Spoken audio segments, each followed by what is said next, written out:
In July 1944, Montopoli also suffered from the devastation and grief caused by the war. The church was hit hard by bombings, so much so that, in the early post-war, its roof had to be rebuilt. Between July and December 1951, the ceiling was frescoed by Antonio Luigi Gaioni. Gaioni painted the glory of the saint the church was dedicated to, Stephen and John the Evangelist, in addition to which he had the angels and other saints. Those were the saints to whom the many orators scattered in the area of Montopoli were dedicated, from whom the faithful had always had a special devotion. Starting from the area of the altar, the first figure is that of St. George in the red cloak, and his horse perched on the dragon, laying on the ground.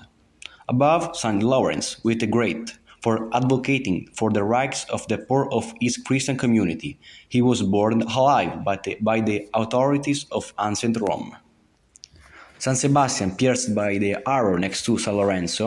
On the left we can see Santa Barbara with the chalice and the host, while the other figures are those of Santa Marta at the far left of the fresco, followed by St. Andrew, the apostle.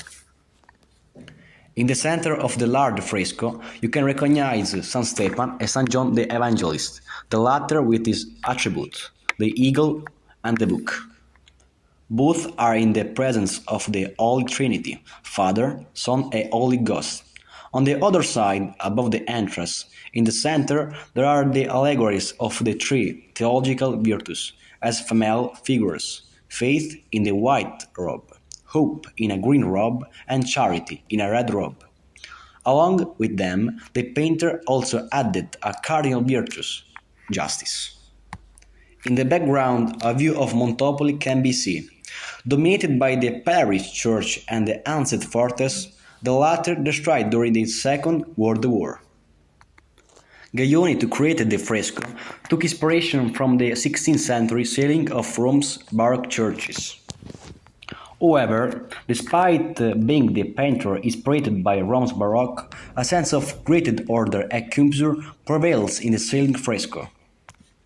The artist used soft, bright colors without strong contrasts of light and shadow, mitigating the theatrical effect of Baroque.